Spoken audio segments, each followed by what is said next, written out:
क्या अमेरिका और रूस का तनाव परमाणु हथियारों के लेवल तक पहुंच गया है? अगर दोनों महाशक्तियां आमने सामने हों तो दुनिया का क्या होगा? क्या ये महाविनाश का रास्ता होगा? परमाणु पनडुब्बियों की तैनाती क्या महाविनाश की आहट की तरह देखी जाए? और सबसे मोस्ट इंपॉर्टेंट सवाल, दोनों की तू तू मैं में आपकी जेब जल सकती है। क्यों ये तमाम सवाल उठ रहे हैं? कैसे हम ये बातें कर रहे हैं? ये अभी आपको हम समझाएंगे। नमस्कार, आपके साथ मैं हूं ललित प्रजापति। ऐसा लगता है कि रूस और अमेरिका की जो जुबानी जंग है वो धीरे धीरे जमीन पर आकार लेने लगी है। यही वजह है कि शुरुआत में हमने ये तमाम सवाल उठाए हैं। पहले अपडेट, अमेरिकी राष्ट्रपति डोनाल्ड ट्रंप ने 2 परमाणु पनडुब्बियों को उचित इलाकों में तैनात करने का आदेश दिया है। ट्रंप का कहना है कि पूर्व रूसी राष्ट्रपति हैं, उनका नाम आप बहुत सुनते हैं, वो बयान ये ऐसे देते हैं। पूर्व राष्ट्रपति दिमित्री मेदवेदेव, उनके भड़काऊ बयानों के बाद यह कदम उठाया गया। ट्रंप ने चेतावनी देते हुए कहा कि शब्दों का सही इस्तेमाल बहुत जरूरी होता है और अक्सर इसके गंभीर परिणाम हो सकते हैं। मुझे उम्मीद है कि ये दोबारा नहीं दोहराया जाएगा, ये उन्होंने लिखा है। उनके इस कदम के बाद रूस के राष्ट्रपति व्लादिमीर पुतिन ने बड़ा फैसला लिया जो पूरे यूरोप को हिलाने वाला है। उन्होंने कहा कि रूस अपनी सबसे घातक हाइपरसोनिक मिसाइल ओरेश्निक का निर्माण शुरू कर चुका है और साल के अंत में इसे बेलारूस में तैनात किया जाएगा। बेलारूस की जो सीमा है वो यूक्रेन के उत्तरी हिस्से से लगती है। कई बार इस बात का खतरा जताया जा चुका है कि रूसी सेना इस इलाके से भी हमला कर सकती है। पुतिन की जो घोषणा है, जो ऐलान है, वो कोई सामान्य सैन्य योजना नहीं है, बल्कि पश्चिमी देशों और नेटो को भेजा गया एक गंभीर संदेश है। वो एक मैसेज दे रहे हैं नेटो को। ये बात पुतिन ने सेंट पीटर्सबर्ग के पास बलाम द्वीप पर बेलारूस के राष्ट्रपति अलेक्जेंडर लुकाशेंको के साथ बैठक करने के बाद कही है। पुतिन ने बताया कि बेलारूस में पहले से ही तैनाती के लिए स्थान तय कर लिए गए हैं और तैयारियां तेजी से चल रही हैं। अब ये जो मिसाइल है ओरेश्निक मिसाइल, इसमें ऐसा आखिर क्या है?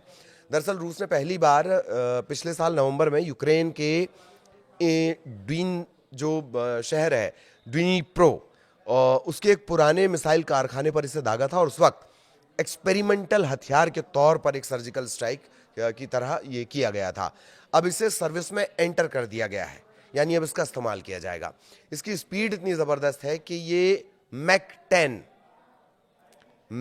10 आवाज़ की स्पीड से 10 गुना ज़्यादा है। मैक 10 पर यह वार कर सकती है। पुतिन के मुताबिक ये किसी भी एयर डिफेंस सिस्टम से बच निकलता है क्योंकि फास्ट बहुत है। इसकी सबसे खतरनाक बात यह है कि पारंपरिक हमलों में भी ये इतना ताकतवर है कि इसका असर किसी परमाणु हमले जैसा हो सकता है। और ओरेश्निक मिसाइल की तुलना अगर भारत की ब्रह्मोस से करें तो दोनों ही आधुनिक युद्ध तकनीक का एक बेहतरीन उदाहरण है। हालांकि इनका उद्देश्य और क्षमता अलग अलग है। ओरेश्निक एक इंटरमीडिएट रेंज बैलिस्टिक मिसाइल है। इसकी रफ्तार मैक 10 तक है और ये कई वॉरहेड्स के साथ पूरे यूरोप को निशाना बना सकती है। ब्रह्मोस क्या है? ब्रह्मोस एक सुपरसोनिक क्रूज है और इसकी स्पीड जो है मैक 3 की है। मैक 3 जो ओरेश्निक है वो मैक 10 है, ये मैक 3 है। इस स्पीड से ये 800 किलोमीटर तक सटीक हमला कर सकती है। ओरेश्निक का जो इस्तेमाल है वो रणनीतिक दबाव बनाने के लिए, एक ब्लैकमेलिंग टूल के तरह और बड़े इलाके को कवर करने के लिए किया जाता है। और ब्रह्मोस को दुश्मन के जहाज या कुछ पर्टिकुलर अहम ठिकाना है, टारगेटेड हमला करना है, वहाँ पर हमला करने के हिसाब से डिज़ाइन किया गया है। हालांकि दोनों अपने अपने मोर्चे पर बेहद घातक है, लेकिन इनकी तुलना करना वैसा है जैसे बंदूक और तोप को आप एक तराजू में रखें। लेकिन आपको समझाने के लिहाज से हमने ब्रह्मोस से उसको कंपेयर किया।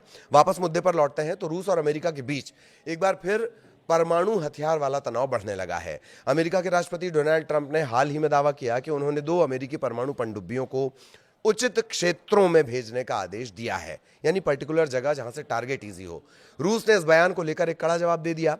रूस की संसद ड्यूमा के एक वरिष्ठ सदस्य हैं विक्टर वोडोलात्स्की का कहना है कि हमारे परमाणु पनडुब्बियों की तैनाती वैश्विक सागरों में पहले से ही इतनी ज्यादा है कि अमेरिका की जो 2 पनडुब्बियां हैं उनसे निपटने के लिए पर्याप्त हैं। हमें कोई जवाब देने की जरूरत नहीं है। आखिर ये जुबानी जो बातें हैं, ये जो जुबानी जंग की बातें थीं, वो जमीन पर कैसे उतरने लगीं? दोनों देशों के बीच जुबानी जंग की शुरुआत इस हफ्ते होती है जब मेदवेदेव ने लिखा कि ट्रंप रूस के साथ अल्टीमेटम गेम खेल रहे हैं। याद करिए, ट्रंप ने कहा था कि 50 दिन में रूस हमले बंद कर दे और उसके बाद से ये ज्यादा शुरू हो गया। मेदवेदेव ने कहा कि 2 बात याद रखिएगा कि रूस इजराइल या ईरान नहीं है और दूसरा, हर एक नया अल्टीमेटम एक खतरा है युद्ध की तरफ ले जाने वाला एक और कदम। रूस और यूक्रेन के बीच नहीं बल्कि उसके जो अपने देश अमेरिका के साथ जो हैं, शुक्रवार को जब ट्रंप व्हाइट हाउस से रवाना हो रहे थे तब उनसे पूछा गया कि पनडुब्बियों का स्थान क्या बदला गया, कहाँ रखा गया। उन्होंने कोई जानकारी नहीं दी। रूसी सांसद वोडोलास्की ने ट्रंप के जवाब में यहाँ तक कह दिया कि चलिए 2 अमेरिकी पनडुब्बियाँ भी आ जाएं, पर उन पर हमारी नज़र काफ़ी पहले से टिकी हुई है। ये कह रहे हैं कि हमारी नज़र तो पहले से ही उन पर बनी हुई है। अब वक्त आ गया है जब रूस और अमेरिका को एक ठोस समझौते पर पहुंचना चाहिए ताकि दुनिया तीसरे विश्व युद्ध की आशंका से बाहर आ सके। यही उनने एक ढंग की बात कही है जिसमें थोड़ा लगता है कि हाँ, दोनों युद्ध नहीं चाहते हैं।